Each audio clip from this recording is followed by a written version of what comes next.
کہ قرآن کہتا ہے قل متاع الدنیا قلیل. یہ دنیا، یہ خزانے، یہ بر و بحر، یہ جتنی بھی کائنات ہے اللہ کے نزدیک اس کی حیثیت متاع ہے. کیا؟ یہ وہ ٹاکی ہے جس پہ انسان دھوکے کھا رہا ہے، بھائی کو قتل کر رہا ہے، پڑوسی سے لڑ رہا ہے، والدین سے دست و گریبان ہے، رشتہ داروں سے دست و گریبان ہے، بہنوں کا حصہ دبایا ہوا ہے کہ نہیں؟ بیٹیوں کا حق نہیں دیا جا رہا. یہی وہ متاع ہے. اور اسی متاع کے بارے میں بھی فرمایا کہ رہنے والی نہیں، اس پہ فنا آنے والی ہے، اس پہ زوال آنے والا ہے. دوستو دنیا میں رہ کر ہر انسان کو اللہ نے جس حقیقت کے سامنے پیش کیا ہے، انسان کے سامنے جو حقیقت پیش کی ہے وہ ہے موت. کیا؟ موت. یہ ایسا لفظ ہے اس روئے زمین پر آپ کو نبیوں کے منکر، ولیوں کے منکر، صحابہ کے منکر، قرآن کے منکر، نبیوں کے منکر، یہاں تک کہ اللہ کے منکر بھی ملیں گے، لیکن موت کا منکر آپ کو کوئی نہیں ملے گا جو نہ بھی مانے موت پھر بھی آ کے رہے گی. قرآن کیا کہتا ہے؟ کل من علیہا فان، کل من علیہا فان. اس دھرتی پہ جتنی بھی مخلوق ہے، جتنی بھی انسان ہے، سب نے فان کیا ہونا ہے؟ فنا ہونا ہے، ختم ہونا ہے، کوئی نہیں بچے گا. اور دوسری آیت میں لفظ فرمایا کل نفس ذائقۃ الموت، ہر نفس نے موت کا ذائقہ چکھنا ہے. جس بدن میں یہ روح آیا ہے ایک نہ ایک دن اس بدن سے یہ روح نکلے گا. اور جب میرا رب نکالے گا ڈاکٹر حیران رہ جائیں گے، طبیب حیران رہ جائیں گے، منتر اور دم پھونکوں والے حیران رہ جائیں گے. دولتیں پڑی ہوں گی، ڈاکٹر حکیم موجود ہوں گے، لیکن کوئی اس نکلنے والی روح کو روک نہیں سکے گا، کوئی نہیں روک سکے گا. ایک دن نکلے گی. کل نفس ذائقۃ الموت. اور تیسری آیت میں فرمایا کل شیء ہالک، ہر شے نے ہلاک ہونا ہے. انسانی نہیں بلکہ ہر شے. کیا؟ ہر شے، ہر چیز نے ہلاک ہونا ہے. کوئی موت سے نہیں بچے گا. ہاں موت سے بچنے والی اگر ذات ہے تو وہ ہے وَيَبْقَى وَجْهُ رَبِّكَ ذُو الْجَلَالِ وَالْإِكْرَامِ. کس کی ذات باقی ہے؟ زور سے بولیے کون باقی رہے گا؟ وَيَبْقَى وَجْهُ رَبِّكَ ذُو الْجَلَالِ وَالْإِكْرَامِ. رب کی ذات پہ موت نہیں آئے گی، رب کی ذات باقی ہے. موت تو قرآن خود کہتا ہے وَتَوَكَّلْ عَلَى الْحَيِّ الَّذِي لَا يَمُوتُ. اگر توکل کرنا ہے، بھروسہ کرنا ہے تو ایسے زندے پہ کرو جس پہ کبھی موت نہیں آ سکتی. لا یموت، موت نہیں آئے گی. رام کے چٹھا والوں موت تو بڑی چیز ہے. قرآن کہتا ہے اللہ لا الہ الا هو الحی القیوم، اللہ لا الہ الا ہو، اللہ ہی ہے، کوئی الہ نہیں، کوئی حاجت روا و معبود داتا و دستگیر نہیں، الا ہو مگر وہی ہے. الحیو، کیا؟ الحیو، وہ زندہ ہے، ایسا زندہ ہے جس پہ کبھی موت نہیں آئے گی. خود زندہ ہے، دوسروں کو زندگیاں دینے والا ہے. القیوم، خود قائم ہے، دوسروں کو قیام دینے والا ہے. اور شان کیا ہے؟ لا تأخذہ سنۃ ولا نوم، لا تأخذہ سنۃ ولا نوم، نہ اسے اونگ آتی ہے نہ اسے نیند آتی ہے۔ اونگ کا آنا، نیند کا آنا کمزوری کی دلیل ہے، اور جو حاجت روا ہو اس پہ نیند آ سکتی، جو کمزور ہو وہ حاجت روا ہو سکتا۔ نبی کریم سفر پہ جا رہے ہیں، صحابہ ساتھ ہیں، فرمایا من یوقظنا اللیل، آج صبح کے لیے ہمیں کون جگائے گا؟ حضرت بلال کہنے لگے میں جگاؤں گا۔ فرمایا اچھا آپ جگائیں گے، پھر چوکی داری کرو۔ سفر پر ہیں، سارے صحابہ سو گئے، اللہ کے پاک پیغمبر سو گئے۔ جب سارے سو گئے، حضرت بلال جاگتے جاگتے جب فجر کے وقت کو بھی وقت تھوڑا باقی رہ گیا تو کہتے ہیں میں نے وضو کیا، تیاری کی، اور آ کر اپنی سواری کے ساتھ ٹیک لگایا، ایسے ٹیک لگائی اور مشرق کی طرف دیکھنے لگا۔ جو ہی فجر ہوگی سب کو جگا دوں گا۔ فجر کے انتظار میں خود بھی سو گیا۔ جب سو گئے بلال حبشی، فجر بھی ہو گئی، سورج بھی طلوع ہو گیا، کرنیں امام الانبیاء کے چہرے مقدس پہ پڑیں، اور کرنوں اور دھوپ کی تپش سے اللہ کے پاک پیغمبر سب سے پہلے بیدار ہو گئے۔ جب جاگ گئے کہنے لگے او بلال نماز بھی قضا ہو گئی، سورج نکل آیا، آپ نے تو کہا تھا میں جگاؤں گا، پر قربان جاؤں تعلیم چونکہ محمد رسول اللہ کی ہے، چونکہ پیغمبر ہی سے تعلیم لی ہے، تو کہنے لگے یا رسول اللہ اخذ بنفسی الذی اخذ بنفوسکم، اللہ کے پاک پیغمبر جس ذات نے آپ کی روح کھینچ لی تمہیں سلا دیا، اس نے مجھے بھی سلا دیا۔ اور جب آپ سوئے تو آپ کو پتا نہ چلا وقت کے گزرنے کا، میں سو گیا تو مجھے بھی پتہ نہ چلا کہ فجر طلوع ہو گیا، فجر کے بعد صبح ہو گئی، سورج بھی نکل آیا، کیونکہ دلیل ہے بندہ سو جائے اس سے پتا، ہم مر جائے تو پھر سارا کچھ پتہ چلتا ہے۔ جی ہاں عجیب لوگ ہیں، سویا ہو تو کوئی پتہ نہیں، کہتے ہیں مردہ ہو تو اس کو سب کچھ پتہ ہے۔ اور عجیب لوگ ہیں، کہتے ہیں قبرستان جاؤ تو پانچے بند کر کے جاؤ۔ میں کہا بھائی کیوں؟ کہتے ہیں جی مردے پانچوں سے دیکھتے ہیں۔ میں نے کہا لا حول ولا قوت الا باللہ، کیسا بدبخت مردہ ہے جو مر کے بھی ٹھیک نہیں ہوا۔ آپ سے پوچھتا ہوں پانچوں میں کیا دیکھتا ہے؟ اللہ کے بندوں، کوئی عقیدہ ہے؟ کہاں کہاں لوگ جا کے بھٹک چکے ہیں۔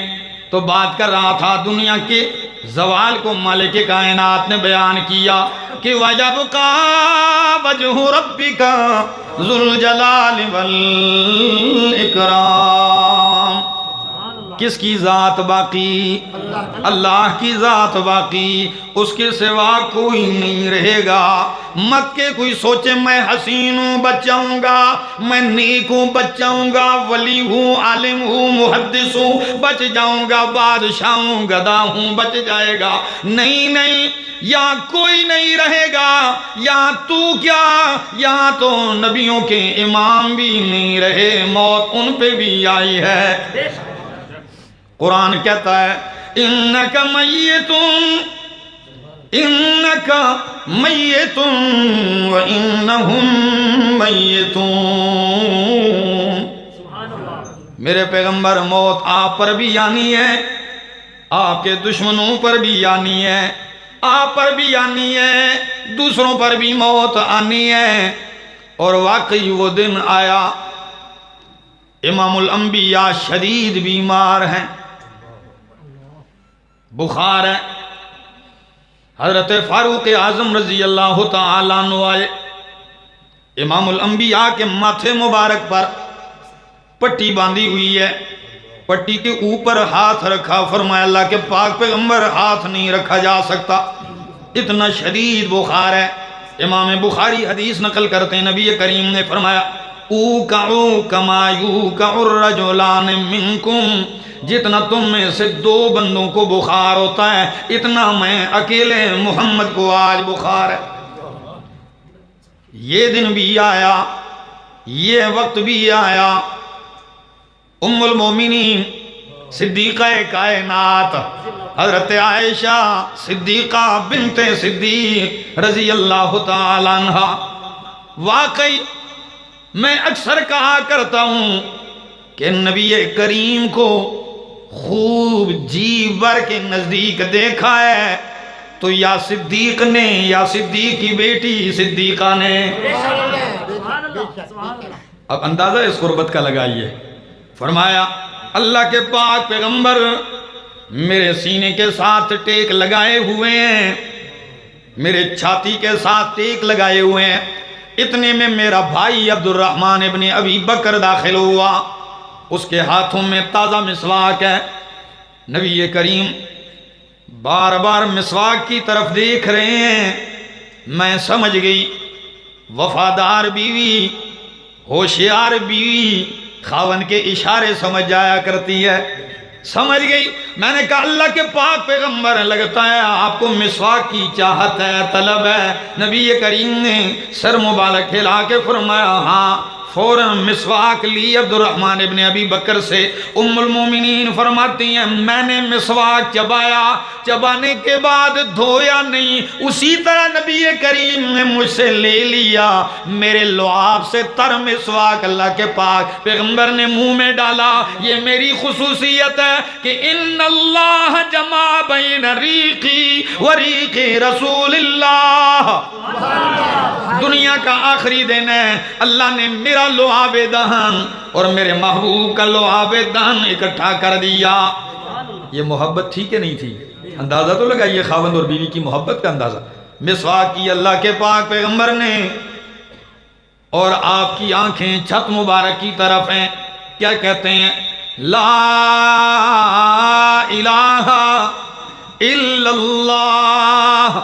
رام کے چٹھا والو، لا الہ الا اللہ الا ان للموت سکرات۔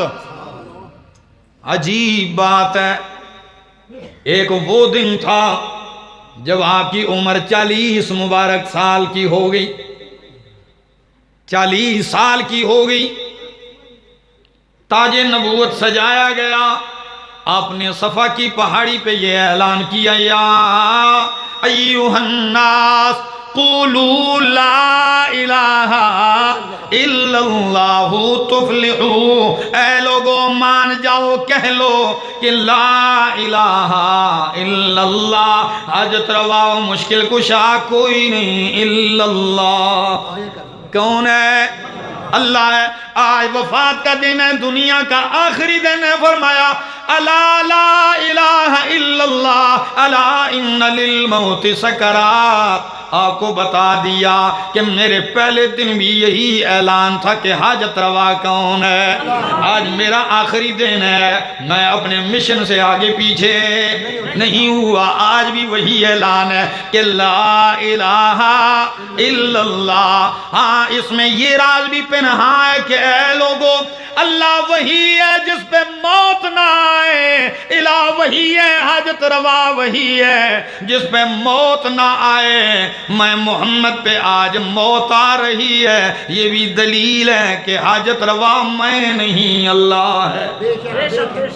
ان للموت سکرات، یہ جملہ جاری ہے، اور فرماتے ہیں اللہم الرفیق الاعلی، اللہم بالرفیق الاعلی، اللہم الحقنی بالرفیق الاعلی، اللہ مجھے رفیق اعلیٰ میں پہنچا دے۔ کہاں؟ یہ رفیق اعلیٰ قرآن خود کہتا ہے اولئک مع الذین انعم اللہ علیہم من النبیین والصدیقین والشہداء والصالحین وحسن اولئک رفیقا۔ اللہ نبیین، صدیقین، شہداء، یہ میری سنگت ہے، اللہ مجھے رفیق اعلیٰ میں پہنچا دے۔ آپ کا ہاتھ مبارک یوں دائیں جانب مائل ہو گیا۔ ام المومنین فرماتی ہیں میں سمجھ گئی، کیونکہ حجرہ مقدس میں میرے کمرے میں ایسی خوشبو کی مہک اٹھی کہ ایسی خوشبو میں نے زندگی میں کبھی نہیں سونگی. نبی کریم کی روح مبارک سے خوشبو آ رہی ہے.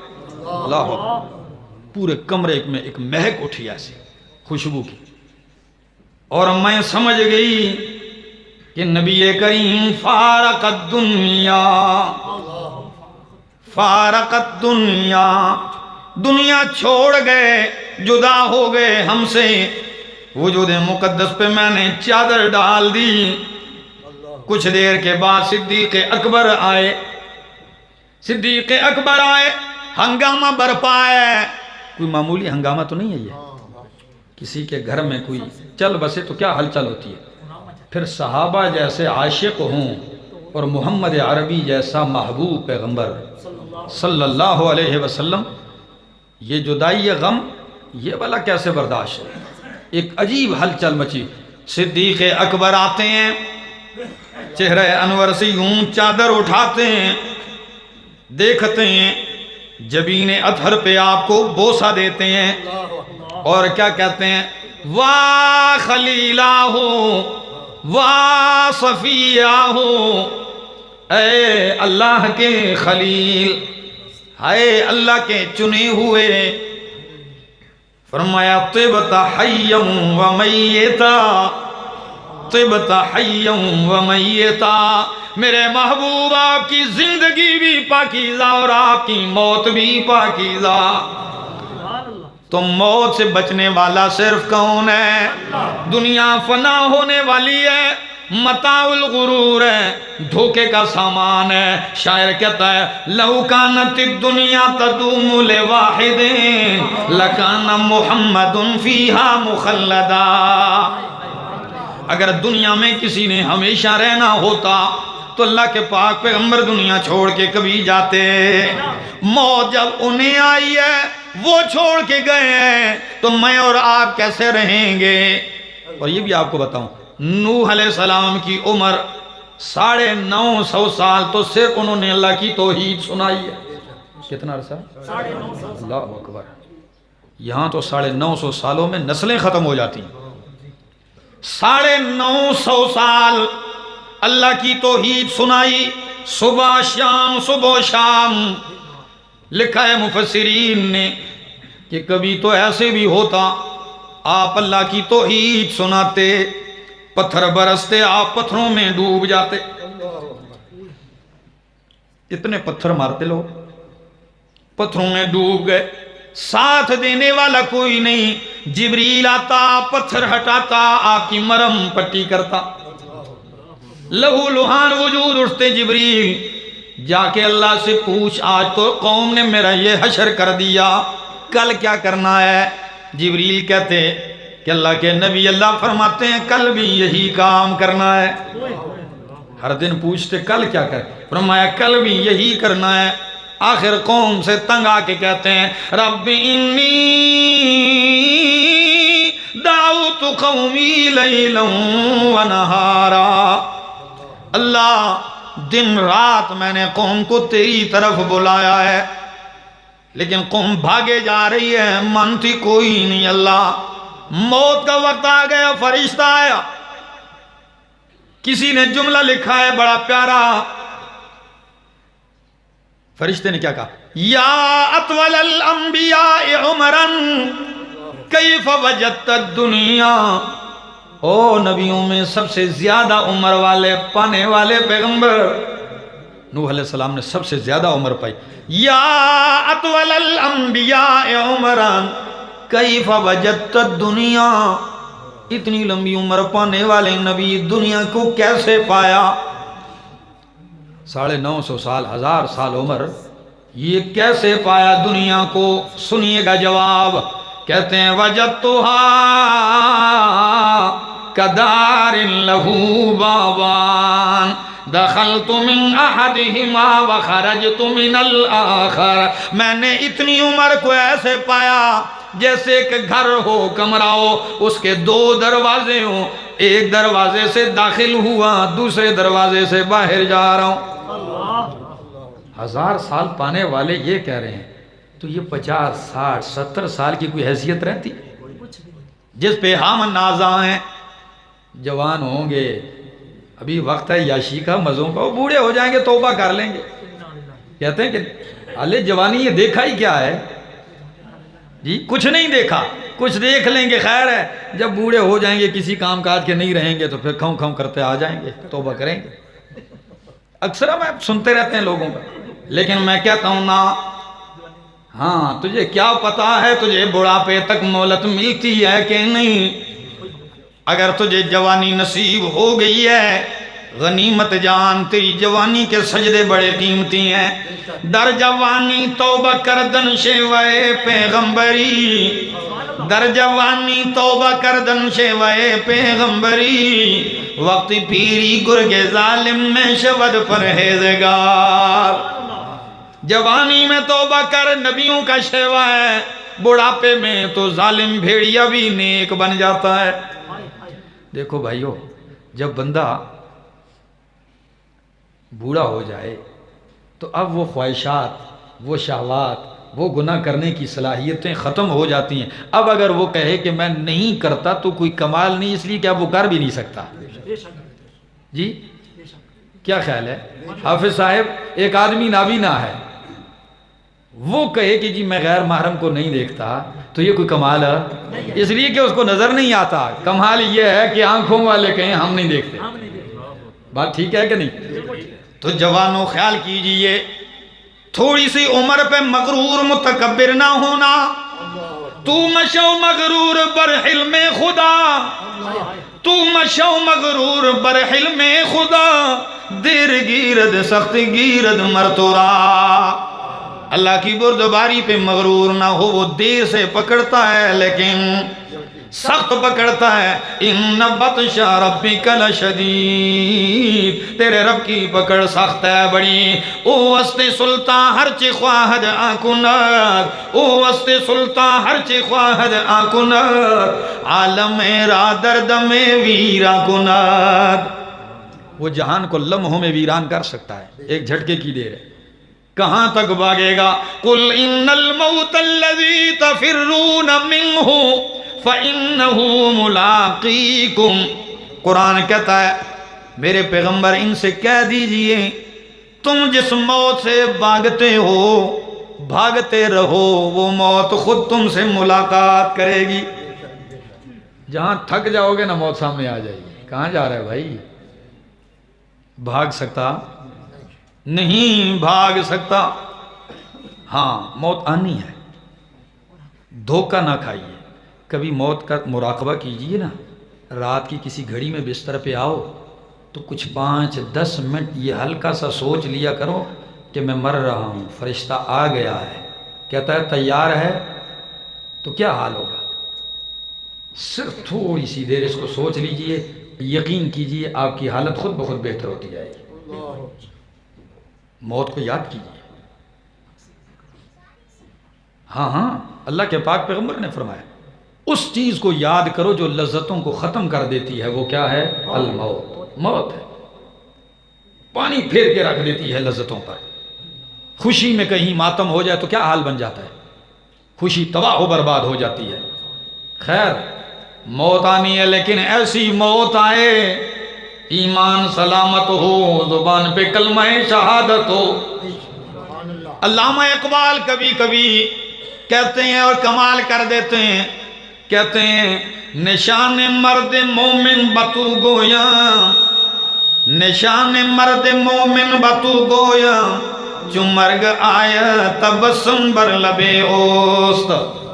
نشان مرد مومن کی یہ نشانی ہے, جب موت آتی ہے تبسم بر لبے اوست, لوگ روتے ہیں, اس کے چہرے و ہونٹوں پہ تبسم ہوتا ہے, مسکراہٹ ہوتی ہے. مثال دوں, وقت تو زیادہ نہیں لے لیا. اچھا ہاں, موت کا وقت آتا ہے. حضرت بلال حبشی رضی اللہ تعالیٰ عنہ, موت کا وقت ہے, سرانے بیوی کھڑی ہے, آخری لمحات ہے. ایک دم کہتے ہیں وا فرحاہ وا فرحاہ وا طرباہ, ہے فرحت خوشی مسرت. جب یہ جملہ کہا بیوی چیخ کے کہنے لگی نا واحزنا ہو، ہائے غم. بلال کیا کہتے ہیں؟ وا فرحا، ہائے خوشی، مزے ہی مزے. بیوی کہتی اللہ کے بندے سارا گھر رو رہا ہے، آپ کی آخری حالت ہے اور آپ کیا کہتے ہیں؟ ہمارے دل سے پوچھئے. میں کہتی ہوں واحزنا. پتہ ہے جواب میں کیا کہتے ہیں؟ کہتے ہیں ہاں تو کہتی ہے کہتی رہے، میرے لیے تو خوشی ہے کہ جدائی کا بڑا عرصہ کاٹ چکا ہوں، ہجر کی رات ختم ہونے والی ہے، غدن نلقی محمدن و صحبہ، روح نکلنے کی دیر ہے، محمد اور اس کے صحابہ سے ملاقات ہوگی. خوشی نہیں ایسی موت؟ اللہ اکبر. مذہب یہ آتا ہے ایسی موت کا، ورنہ ہمارے ہاں بڑا مشکل وقت ہے دوستو. یہ گھڑی انتہائی سخت ہے. یہ وہ پہلی سیڑھی ہے، پہلی پوڑی ہے.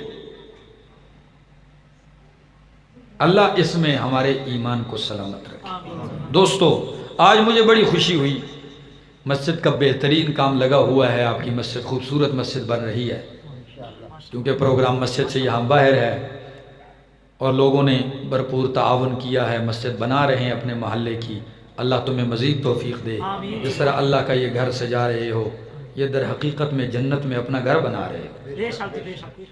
بات تو یہی ہے. اللہ کے اوپر کوئی احسان کر سکتا؟ اور مومن کی شان بھی یہی ہے، مسجدیں آباد کرو. کیا یہ مومن کا کام ہے؟ مشرک آباد بھی کرے تو اللہ فرماتے ہیں ما کان للمشرکین ان یعمروا مساجد اللہ. اور مشرک کوئی لوڑ نہیں مسجد آباد نہ کر، وہ کرے بھی تو اللہ فرماتے ہیں تجھے آباد کرنے کی ضرورت بھی نہیں ہے، مجھے نہیں چاہیے تیری آباد کر. میرا گھر میرا خالص اور مخلص اور موحد بندہ آباد کرے. وَعَهِدْنَا إِلَىٰ إِبْرَاهِيمَ وَإِسْمَاعِيلَ أَن طَهِّرَا بَيْتِيَ لِلطَّائِفِينَ وَالْعَاكِفِينَ وَالرُّكَّعِ السُّجُودِ. ابراہیم اور اسماعیل علیہ السلام سے فرمایا میرے نبیوں میرے گھر کو پاک صاف رکھو رکوع اور سجدے اور طواف کرنے والوں کے لیے. یہ بہت بڑی بات ہے. نبی علیہ السلام جب ہجرت کر کے مکہ سے مدینہ پہنچتے نا تو ایک بستی ہے جس کا نام ہے قباء. وہاں مسجد قباء بھی بنی ہوئی ہے. ماسٹر منور صاحب گئے ہیں کچھ دن پہلے تو وہ وہاں سے ہو کے آئے ہیں، اپنے وہ جذبات اور احساسات کا تذکرہ کر رہے تھے. بندہ ویسے بھی بندہ جاتا ہے وہاں چارج ہو جاتا ہے، جگہ ہی ایسی ہے، توحید کے مراکز ہیں. اور کئی ایسے بھی لوگ دیکھیں، ایک بندہ آیا تو میں بھی گیا تو جو ہی حرم میں داخل ہو میں نے کہا اللہ شکر الحمدللہ کہ اس گھر کے چوکیدار اور جو محافظ ہیں وہ بھی موحد ہیں. اگر یہاں بھی یہ دوسرے ہی لوگ ہوتے گڑبڑ تو خدا جانے کیا کیا بن جاتا وہاں. یہ تو وہاں جا کے جالیوں سے چمٹتے ہیں، سجدوں میں پڑے ہوتے ہیں، لیکن وہاں جھکنے کب دیتے ہیں؟ جب کوئی نیچے ہوتا ہے تو پیچھے سے دوبر پر ایک لگا آتا ہے. کیوں؟ اللہ کے نبی نے دعا کی اللہ میری قبر کو سجدہ گاہ بنانے سے بچا. کوئی جھک نہیں سکتا وہاں. اللہ کے نبی کی دعا وہاں پہرا دے رہی ہے. اور یہ بھی آپ کو بتاؤں وہاں جو پہرے دار ہیں نا وہ اتنے تند خو ہیں نا کہ جیسے غلاظ شداد، سخت مزاج. کیوں ایسے سخت ہیں بندہ دیکھتا ہی ڈر جاتا ہے. وجہ کیا؟ اللہ نے ان کو ایک روب دیا ہے، کسی کو جھکنے نہیں دیتے، ہاتھ نہیں اٹھانے دے، بھائی اس طرف منہ کرو، پھیر دیتے ہیں. یہ ان کا کمال نہیں، یہ نبی کی دعا پہرا دے رہی ہے. دوستو تو دل خوش ہوتا ہے وہاں. تو اللہ کے پاک پیغمبر صحابہ سے کہنے لگے میں ہجرت کر کے آیا ہوں، پہلا کام مسجد کی بنیاد رکھوں گا. پہلا کام مسجد کی کیا رکھوں گا؟ بنیاد رکھوں گا. اللہ اکبر. امام الانبیاء لگے ہیں، یاران مصطفیٰ لگے ہیں، پتھر اٹھا اٹھا کے لا رہے ہیں، مسجد کی تعمیر ہو رہی ہے. مسجد قباء وہ مسجد قباء ہے کہ جہاں گھر سے بندہ وضو کر کے آئے 2 رکعتیں پڑھے عمرے کا ثواب ہے. شان والی مسجد بن رہی ہے. اللہ کے پاک پیغمبر سیرت ابن کثیر نے لکھا ہے، البدایہ والنہایہ میں لکھتے ہیں علامہ ابن کثیر، امام الانبیاء اتنا وزنی پتھر اٹھاتے ہیں کبھی کہ آپ کا وجود ایسے خم ہو جاتا ہے، خود اٹھاتے ہیں پتھر، اللہ جھک جاتے ہیں ایسے، اتنا وزنی. اور اگر کوئی صحابی دوڑ کے آتا ہے آپ کے ہاتھوں سے پتھر لینے کی کوشش کرتا ہے تو نبی کریم اپنا سر ہلا کے کہتے ہیں نہیں نہیں یہ نہ لو، آنکھوں کے اشارے سے فرماتے ہیں وہ والا اٹھا لو، جب میں خود اٹھاؤں آپ وہ اٹھائیں۔ عجیب محبت کا منظر ہے۔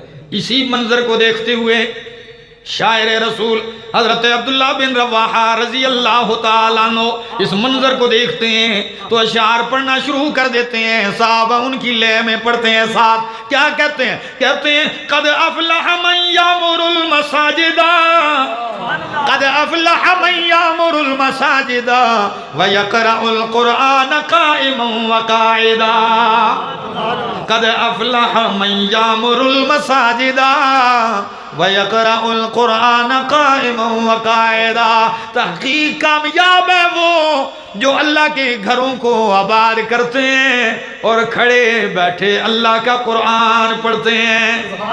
زندگی باقی، ملاقات باقی۔ آخر دعوانا ان الحمدللہ رب العالمین۔